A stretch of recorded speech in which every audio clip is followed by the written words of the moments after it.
اعوذ باللہ من الشیطان الرجیم بسم اللہ الرحمن الرحیم وعلم آدم الاسماء كلها ثم عرضهم على الملائکہ فقال انبئونی باسماء هؤلاء ان کنتم صادقین قالوا سبحانك لا علم لنا الا ما علمتنا انك انت العلیم الحکیم۔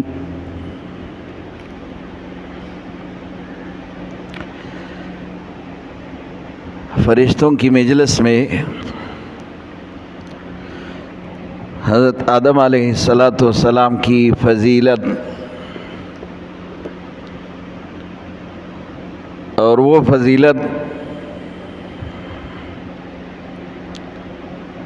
اس نعمت کے ذریعے جو کہ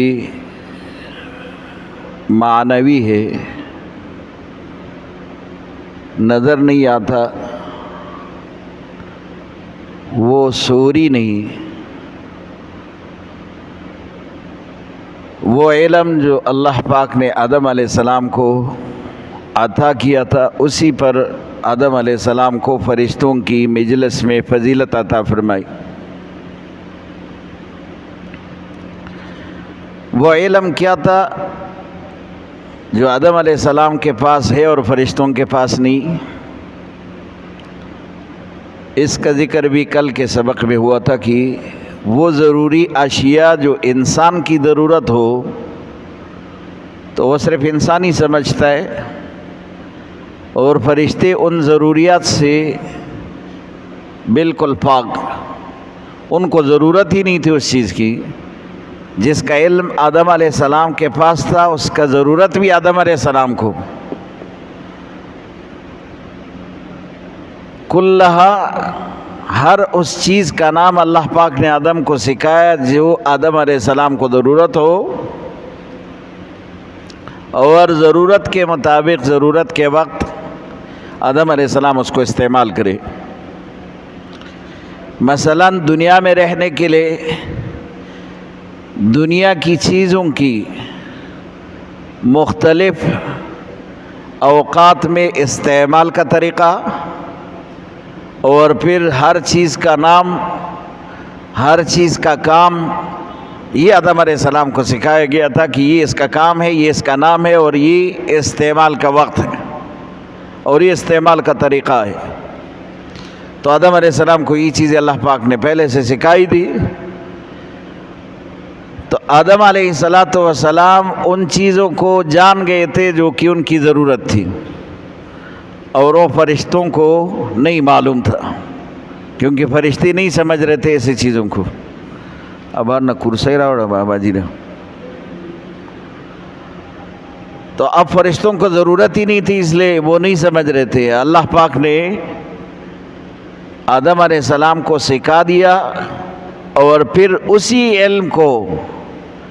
فرشتوں پر پیش کر کے فرشتوں سے کہا بتاؤ اس کو کیا کہتے ہیں۔ اب فرشتوں کو اس کے بارے میں نہیں پتہ تھا، تو فرشتوں نے کہا قالوا سبحانک لا علم لنا، یہ اللہ تیری ہی پاکی ہے، ہمارے پاس تو اس کا علم نہیں ہے، یہ علم ہمارے پاس نہیں ہے، اور یا اللہ یہ علم تو آپ کو ہے، انک انت العلیم الحکیم، کیونکہ آپ عالم بھی ہے اور حکیم بھی ہے۔ حکیم کا کوئی امر حکمت سے خالی نہیں ہوتا،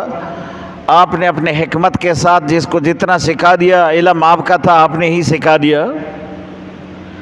اب اللہ پاک نے آدم علیہ السلام کو کہا قال یا آدم انبئہم باسمائہم، آدم کو کہا اب تم ان کو بتاؤ،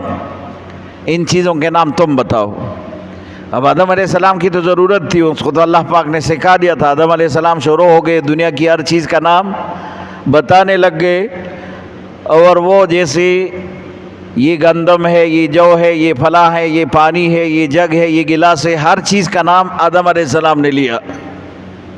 جو اللہ پاک نے سکھایا تھا۔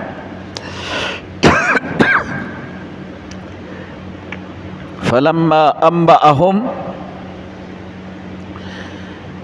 جب آدم علیہ السلام فرشتوں کی مجلس میں اس امتحان میں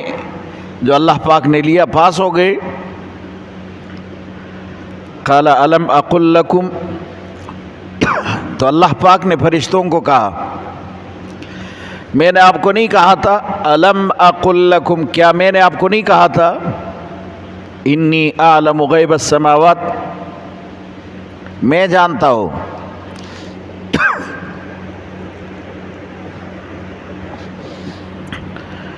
آسمان اور زمین کے غیب کے علم میں جانتا ہوں۔ اب آدم کا انتخاب میں نے کیا تھا، میرا انتخاب چونکہ آپ نے سوال کے ذریعے اس لیے پسند نہیں کیا تھا کہ یہ انسان خون بہائے گا، فساد پھیلائے گا، عبادت کے لیے ہم ہے، معرفت کے لیے ہم ہے، بلکہ فرشتوں نے آپس میں یہ بھی تو کہا تھا کہ انسان اگر آ بھی جائے تو علم اور معرفت میں ہم سے تو آگے نہیں ہو سکتا، کیونکہ اللہ کی قریب رہتے ہوئے ہم نے بہت کچھ سیکھ لیا، ہمارے پاس بہت سارا علم ہے، یہ علم انسان کو نہیں ہوگا تو ہم اس علم میں انسان سے اونچے درجے میں ہوں گے اور ہمارا ہی فضیلت ہوگا۔ اب جب اللہ نے ان کو بتایا اعلم ما تبدون وما کنتم تکتمون،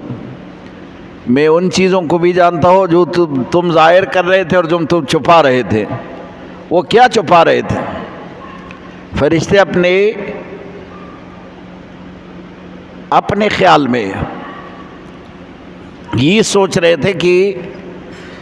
انسان کی ضرورت نہیں ہے، اس کو خلیفہ بنانا، یہ انسان کو خلیفہ بنانا، کیونکہ ہم تو اللہ کی عبادت کرتے، یہ ہمارے ساتھ گویا کہ ظلم ہے کہ ہم معصوم ہیں، وہ غیر معصوم ہے، اس کو اللہ پاک نے بڑا درجہ دیا اور ہم غیر معصوم، ہم معصوم ہے، ہمارا درجہ ان سے کم ہو، کیونکہ خلافت تو انسان کو ملنی ہے۔ اب اللہ پاک نے کہا کہ وہ آدم جو شرافت میں، فضیلت میں، علم میں، اب آپ سے اس کا درجہ بڑا ہے، کیونکہ اس کے پاس وہ علم ہے جو آپ کے پاس نہیں۔ اب تم سجدہ تعظیم کرو۔ یہ انسان کی عظمت کی طرف اور اس کے بلند مرتبے کی طرف اشارہ ہے کہ تم سجدہ تعظیم کرو۔ یہاں ذہن میں خیال آتا ہے کہ سجدہ تو اللہ کے علاوہ کسی اور شخصیت کو جائز ہی نہیں۔ ایک جواب تو یہ ہے کہ جب اللہ نے کہا تو اللہ کو ہی سجدہ ہوا، کیونکہ امر تو اللہ کا تھا کہ تم سجدہ کرو۔ اب اللہ پاک نے کہا تم سجدہ کرو تو گویا کہ امر تو اللہ کا ہے۔ اب اللہ پاک نے اگر کہا کہ تم سجدہ اس پہاڑ کے سامنے کرو، انسان کے سامنے کرو، تو حکم تو اللہ کا ہے، تو گویا کہ یہ سجدہ بھی اللہ کی طرف۔ اور دوسرا یہ کہ آدم علیہ السلام سے لے کر محمد الرسول اللہ تک پچھلے شریعتوں میں سجدہ تعظیم جائز تھا، سجدہ تعظیم کی اجازت تھی۔ وَخَرُّوا لَهُ سُجَّدًا، حضرت یعقوب علیہ السلام اور ان کے بیٹے اپنے ہی بیٹے یوسف علیہ السلام کے سامنے سجدہ تعظیم کے لیے جھکے تھے، اور یہ سجدہ انہوں نے کیا، قرآن نے اس کا ذکر کیا۔ یہ رسول اللہ صلی اللہ علیہ وسلم کے شریعت تک جائز تھا، جیسے کہ قرآن کے ایک آیت سے اس شکل و صورت اور تصویر کا جو حضرت سلیمان علیہ السلام کے دور میں جائز تھا، رسول اللہ صلی اللہ علیہ وسلم کی شریعت میں بہت سخت حکم ہے تصویر کے لیے، اور بلکہ رسول اللہ صلی اللہ علیہ وسلم نے فرمایا قیامت کے دن سخت ترین عذاب میں وہ لوگ ہوں گے جو تصویر بنانے والے، تصویر کھینچنے والے، یہ بدترین عذاب میں ہوں گے۔ یہ حدیث ہے۔ اب حضرت سلیمان علیہ السلام کے دور میں قرآن خود ہی ذکر فرماتے محاریب و تماثیل، بڑی بڑی شکلیں بناتے تھے، صورتیں بناتے تھے، مختلف قسم کے جانداروں کی بھی تصویر ہوتی تھی۔ اس میں بعض علماء نے تو لکھا ہے کہ نہیں، اس زمانے میں پہاڑ اور درخت اور اسی طرح بے جان چیزوں کی تصویر ہوتی تھی، لیکن بہت سارے روایات سے، بہت سارے آیات سے اس کا پتہ چلتا ہے کہ وہ باقاعدہ تصویر بناتے تھے۔ تو یہ تصویر حضرت سلیمان علیہ السلام کی شریعت میں جائز تھا، ہمارے شریعت میں نہیں جائز، اس لیے منع ہے ہمارے شریعت میں۔ اور پھر علماء نے اس میں بہت بڑا کلام کیا ہے کہ تصویر اور عکس میں فرق ہے۔ ایک وہ عکس ہے جو انسان شیشہ لگاتے اور شیشے کے سامنے خود کھڑا ہوتا ہے، اس کا تصویر اس میں سامنے آ جاتے ہیں، لیکن جیسے یہ شیشے کے سامنے سے ہٹتا ہے تو وہ تصویر بھی ہٹ جاتے ہیں، وہ شیشے کے اندر موجود نہیں ہوتا۔ تو یہ سافٹ ویئر اور ہارڈ ویئر پر بہت بڑا کلام ہوا، اور پھر اس پر کچھ علماء کا اختلاف رہا، اور اختلاف سے یہ سہولت ملا لوگوں کو کہ موبائل کی تصویر کو انہوں نے حرام نہیں کہا، کیونکہ اس کی مثال بھی اس آئینے اور شیشے کی طرح ہے جو کہ سامنے ہو تو موجود، اگر سامنے سے ہٹے تو غائب۔ اس پورا موبائل کے اندر آپ قرآن کے لیے ایک فولڈر خاص کر دو جس میں پورا قرآن ہو، لیکن جیسے آپ نے وہ فولڈر بند کیا تو اس میں قرآن اندر موجود نہیں ہوتا۔ جیسے وہ شیشے کے سامنے آپ آتے ہو، آپ کا تصویر، آپ شیشے سے ہٹتے ہو تو آپ کا تصویر ہٹتا ہے، اسی طرح اس فولڈر میں سے قرآن بھی غائب۔ تو یہ ایک اختلاف ہے، اور اس اختلاف سے لوگ کچھ فائدہ اٹھا رہے ہیں، پھر موبائل کی تصویر وہ اس کو تصویر نہیں کہتے۔ تو تعظیم کا یہ سجدہ پہلے امتوں میں جائز تھا، حضور صلی اللہ علیہ وسلم کی شریعت میں اس کو ناجائز قرار دیا کہ یہ بھی شرک کے زمرے میں ہے، اور رسول اللہ صلی اللہ علیہ وسلم نے فرمایا کہ اگر سجدے کو میں جائز کہو تو پھر سب سے پہلے میں بیوی کو کہو کہ شوہر کے سامنے سجدہ کرے، یعنی پھر بیوی کا یہ حق بنتا ہے شوہر کے سامنے سجدہ کرے، اور شوہر کا بھی حق بنتا ہے کہ بیوی سے سجدہ کروائے، لیکن سجدہ خدا کے علاوہ کسی کے ہاں جائز نہیں، بلکہ ہمارے شریعت میں جھکنے کو بھی حرام قرار دیا کہ تم کسی انسان سے ملو تو ملنے کے انداز میں بھی رکوع سے زیادہ جھکنا یہ حرام ہے، رکوع کی حالت تک جانا یہ حرام ہے۔ اگر معمولی آپ تعظیم کے لیے جھکتے ہو تو اس کی اجازت ہے، لیکن اتنا جھکنا کہ رکوع کی صورت بن جائے تو یہ حرام ہے ہمارے شریعت میں، اور کہتے ہیں رکوع بھی سجدے کے ہی زمرے میں ہے، اس لیے یہ حرام ہے کہ اگر کوئی کسی سے تعظیماً ملتا ہے اور اتنا جھکتا ہے جیسے آدمی نماز میں رکوع کرتے ہیں تو یہ حرام ہے۔ دوسری بات، جب اللہ نے کہا سجدہ کرو، سارے فرشتوں نے سجدہ کیا، اب ابلیس نے سجدہ نہیں کیا۔ یہاں یہ بات قابل غور ہے کہ مشورہ تو فرشتوں سے لیا گیا، اور پھر فرشتوں نے ہی اللہ کے سامنے اس پر اعتراض کیا انسان پر کہ اس کو خلیفہ بنانا یہ گویا کہ ہمارے ساتھ ظلم ہے، نہیں بناؤ اس کو خلیفہ، یہ فساد کرے گا، خون بہائے گا، یہ فرشتوں کا ہی جواب تھا۔ اب گویا کہ استثناء میں جو ابلیس کا ذکر ہے کہ ابلیس نے سجدہ نہیں کیا، ابلیس کو تو حکم ہی نہیں ملا، حکم تو فرشتوں کو ملا تھا، ابلیس کو حکم نہیں ملا۔ ابلیس وہ آگ سے بنا ہے اور فرشتے نور سے بنا ہے، اس کا تو جنس ہی الگ ہے۔ یہ فرشتے کیا ہے؟ نوری مخلوق ہے، وہ نور سے بنا ہوا ہے، اور اس کا بھی اسی طرح جسامت ہے جو نور سے بنا ہوا ہے، اور اللہ پاک نے اس کو یہ قوت دیا ہے، جسم نوری یتشکل باشکال مختلفہ، ایسا جسم جو نور سے بنا اور مختلف شکل بنا سکتے، وہ فرشتے ہیں۔ اور ابلیس جسم ناری یتشکل باشکال مختلف، ایسا جسم جو آگ سے بنا ہے اور مختلف شکلیں بنا سکتے، وہ ابلیس ہے، اس کا تو جنس ہی الگ ہے۔ تو پھر اگر فرشتوں کو حکم ملا، شیطان کو تو حکم ہی نہیں ملا، اور یہاں الا ابلیس استثناء تو شیطان کا ہی آیا کہ ابلیس نے سجدہ نہیں کیا۔ یہاں ایک بات غور سے سنو کہ اس وقت افضل تو فرشتے ہی تھے، کیونکہ نوری مخلوق تھے، نور نار سے زیادہ ہی معزز اور زیادہ ہی عزت والا تو نور تھا، اب نور ہی سب سے مقدم تھا۔ اگر فرشتوں کو حکم ملا جو وہ نوری ہے تو وہی سب سے اعلیٰ ہے، اگر ان کو حکم ملا تو ادنا کو تو حکم بطریق اولا ملا کہ اب اگر اس مجلس میں ابلیس بھی ہے تو اس کو بھی حکم ہے۔ اگر ایک مجلس میں اشراف ہے،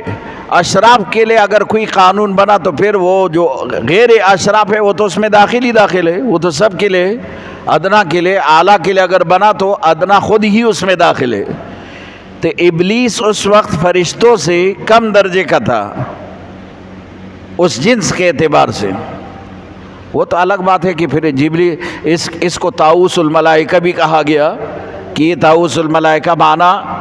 یہ فرشتوں کا بھی ایک قسم کا مخبر تھا،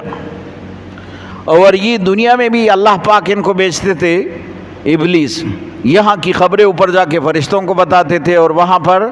ان کی خبریں نیچے لے کر آتے تھے۔ اس وقت بھی ان کا آمد و رفت تھا، تو بہت ساری خبریں ان کے پاس ہوتی تھی ابلیس کے پاس جو فرشتوں کے پاس نہیں ہوتی تھی، اس لیے طاؤس الملائکہ کہا۔ لیکن یہ نہیں کہ جنس کے اعتبار سے یہ فرشتوں سے اعلیٰ ہو۔ جب فرشتوں کو حکم ملا تم سجدہ کرو، ابلیس اس میں داخل ہوا کہ تم بھی سجدہ کرو۔ اب ابلیس نے کہا کہ میں تو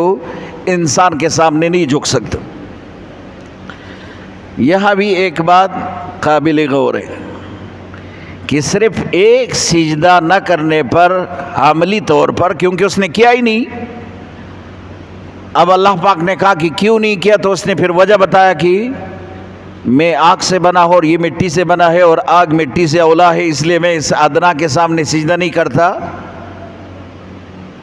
لیکن وہ ایک سجدے پر صرف کافر نہیں ہوا، صرف ایک سجدہ نہ کرنے پر اس کو جنت سے نہیں نکالا۔ اصل چیز اللہ کا وہ حکم تھا جو ان کے لیے اللہ پاک نے کیا تھا، اور اس حکم کے انکار پر ان کے غرور اور تکبر بیچ میں حائل ہوا، اور اس نے کہا کہ میں آگ سے بنا ہوں اور یہ مٹی سے بنا ہے اور اس لیے میں ان سے اعلیٰ ہوں، یہ مجھ سے ادنا ہے۔ اس غرور اور تکبر کی وجہ سے اللہ کے حکم کی نافرمانی پر اس کو جنت سے نکالا، صرف ایک سجدے پر نہیں، عملی طور پر۔ بہت سارے انسان ہے، اللہ کا حکم ہے نماز پڑھو، نماز فرض ہے، اور وہ سجدہ نہیں کرتا، وہ نماز نہیں پڑھتا، تو وہ کافر تو نہیں ہوتا اس پر، ہاں انکار کی صورت الگ ہے۔ لیکن انکار بھی دو قسم کا، ایک فعلی ہے ایک عملی ہے، اور ایک وہ انکار ہے جو انسان غرور اور تکبر کی وجہ سے یہ کہے کہ اب مجھ سے یہ نہیں ہو رہا سجدہ کہ میں زمین پر جھکوں،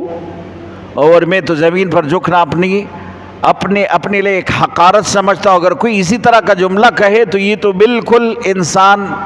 اس پر ایمان سے خارج ہو جاتا ہے۔